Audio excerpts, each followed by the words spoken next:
Okay, Sarah, so how do you think your comprehension lesson went yesterday? I think it went well. I think that the modeling portion of it, the before reading, was like a great way for Claire to understand the difference between a text-based and inferential question. Mm-hmm. As you know, I have two tutees, but one of them came late, so the second tutee didn't get that portion of the lesson. But I think it was really beneficial for Claire.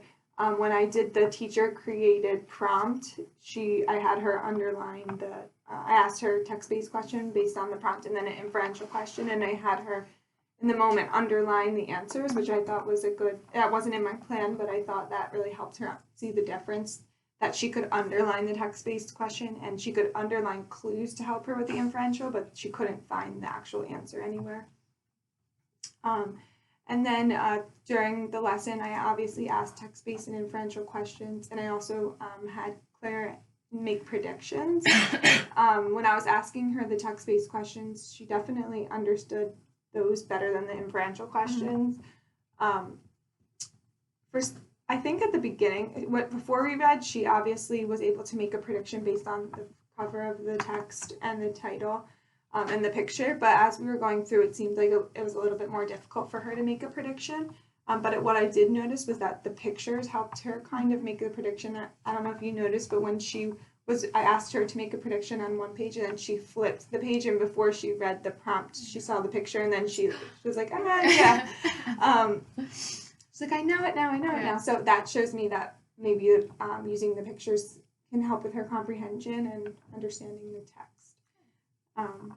And then Nevaeh came halfway through, and something I thought was interesting was that when she came, Claire was excited to retell her the story, so maybe this was a text that Claire enjoyed.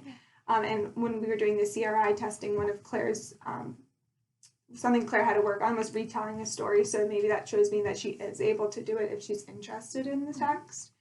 And then Nevaeh seemed to pick up what was going on in the story, so I had her jump in on the lesson and read with us. But I do want to go back and model the difference between a text-based and inferential question for her, so that she gets that beginning portion of the lesson as well. So you said you're going to go back and you're going to model to Nevaeh what you did with Claire to the beginning. So are you going to go through and do your anchor chart again with what you think? What is a text-based versus what is an inferential question?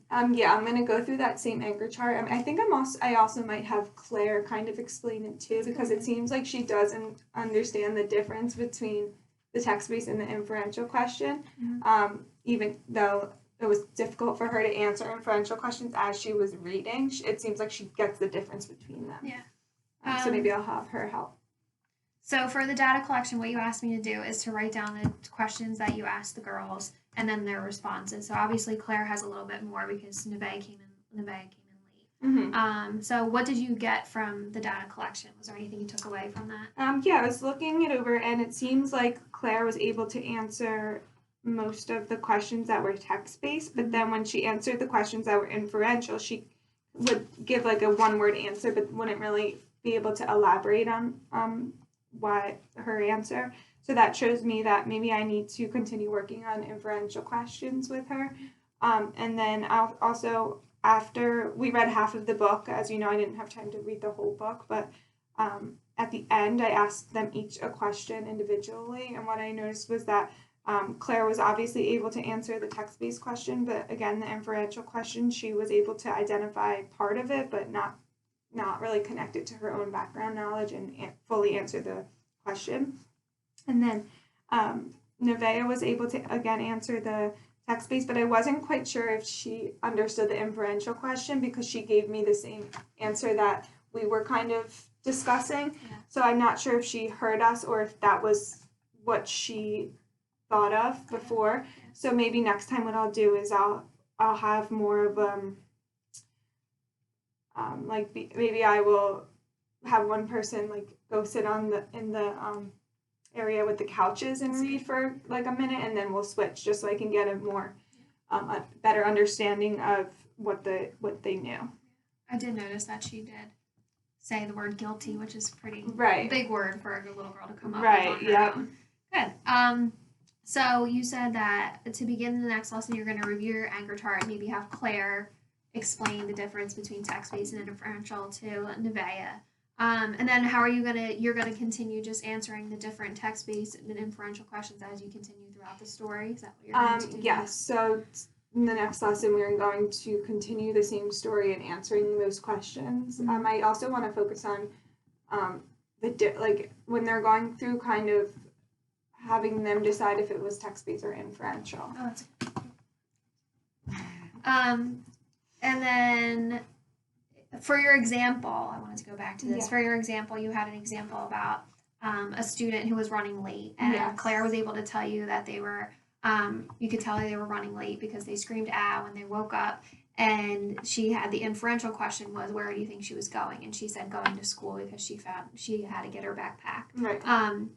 Do you think that maybe having Claire or Nevaeh underline in the story as you're asking them those text-based, just like they had on the example, would be a way to work on those text-based questions, maybe lock those down and then work on inferential? Yes, definitely. I think that since they both understand text-based, maybe not focusing on that so much, but having them underline in the text, like the clues that help them with the inferential questions, I definitely think that that will help them.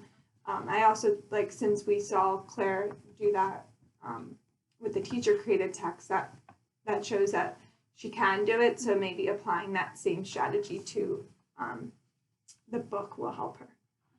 And what do you recall about your own behavior during this lesson? Were you happy with how your lesson went? Did you stray off your lesson plan a lot, or did you pretty much stay on track? I thought that I was asking like appropriate questions as I went. I added in a couple questions that I didn't have planned as we went, but something I thought that I could have done more was kind of model how to answer an inferential question in the story before they even answered it themselves. But something positive I think that I did was when Claire was struggling to answer a question, I kind of asked her another probing question before she gave the answer, and then kind of try to guide her to the correct answer rather than just saying, here's the answer. All right. That's good. Thank you.